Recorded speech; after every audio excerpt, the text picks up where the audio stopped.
There we go. I guess that'll be the sync-up point for real. Jesus Christ. A couple months ago, I drove down to Savannah, Georgia with a gaggle of friends. We were staying at an Airbnb beach house, one of those places seemingly designed to encourage collegiate tomfoolery. Before our first walk to the beach, we were waiting for our friend to finish showering, and I, if only to distract myself from the ineluctable humidity, pulled out my copy of On Earth We're Briefly Gorgeous by Ocean Vuong. As I read, or tried to read over the chatter, my friend walked up to me. I looked up from my book and she grinned and said, "You're being so performative right now." Tosin, the beeps, you're setting us back. I'd rather set you back. Like when weighing, do I want to further the black movement, or do I want to fix my alarm?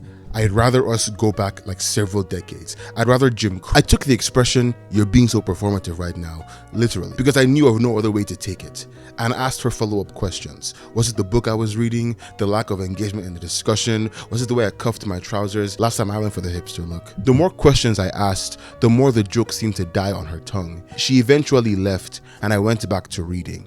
Later, another friend explained to me that it was a TikTok trend. Naturally, I was immediately suspicious, as I am of anything born of that digital hellscape. In bed that night, I went on, because of course I did, parents.com and found a suitable definition: the matcha drinking, labubu wearing, book reading. The trend, like almost all trends, began through professional thinkers and op-ed writers before filtering down to the internet. It exploded into the mouths and ears of the masses through TikTok in 2025. But the fundamental idea, the poser, is as old as time. And this specific breed of poser has been written about since 2024, like Allegra Handelsman. What?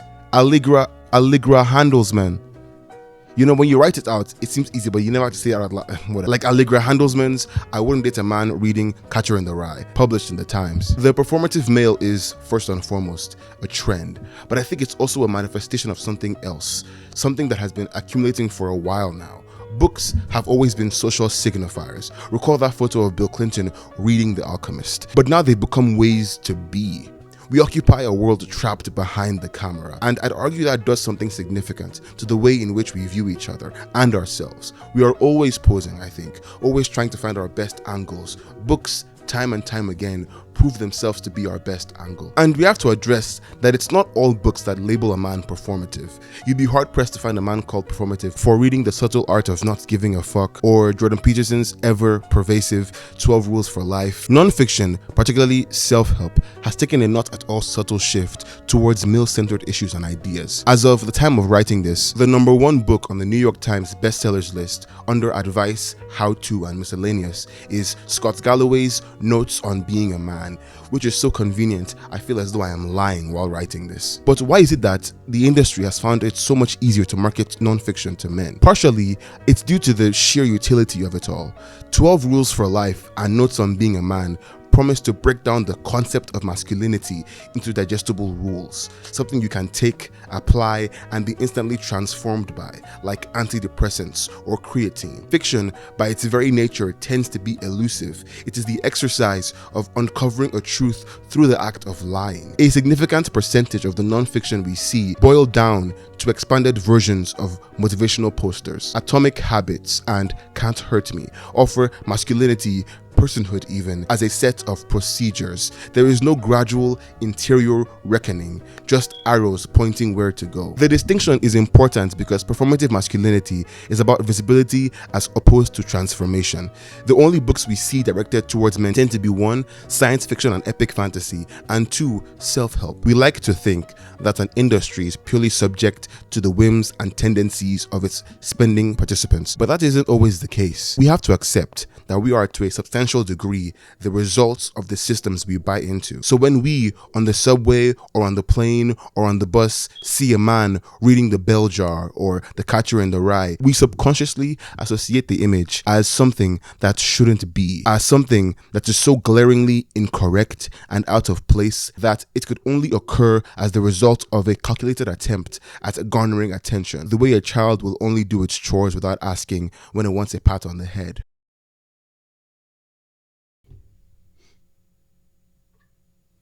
Y'all fucking with the Old Lang Syne? Like, that's one of the best songs ever made. Hey Rosetta, their version is really good. You should listen to that if you want to feel emotional. about what is objectively the best holiday of all time. Oh, Christmas, Valentine. Shut up. It's New Year's. It's always going to be New Year's. Fuck Halloween, fuck Christmas. You know what time it is. Historically speaking, reading has always been considered a male endeavor, but that hasn't been the case in several years. In Eric Reiner's NPR article, Why Women Read More Than Men, he wrote of a report done by the NEA, which determined that a little under 60% of Americans had read a novel in 2002. And of those readers, men account for only 20%. Another report he discussed, this time by the Associated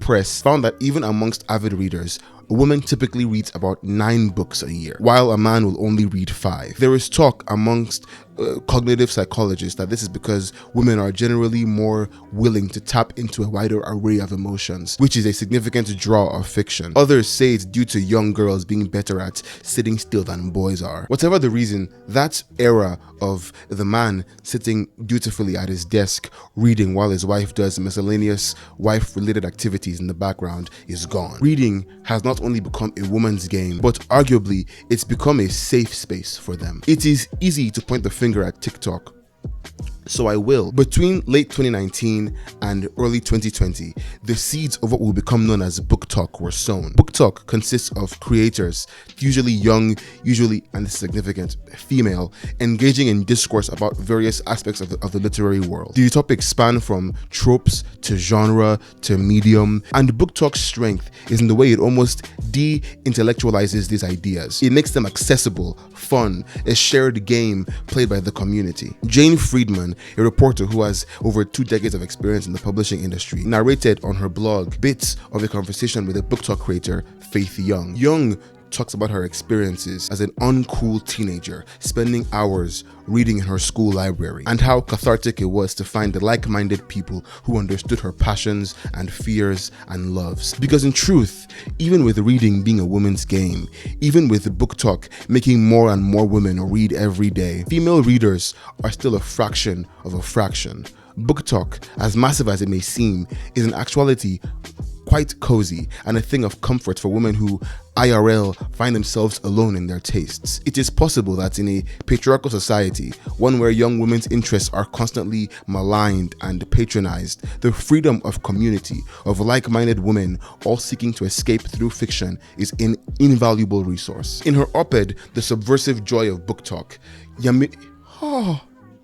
Yarimar Bonilla, that's too easy, wrote for the New York Times, in the aftermath of an election that left so many of us feeling powerless and adrift, the simple act of reading fiction and finding community amongst fellow readers offers more than comfort. And later on she adds, escapism, it turns out, isn't always avoidance. Sometimes it's a way back to yourself.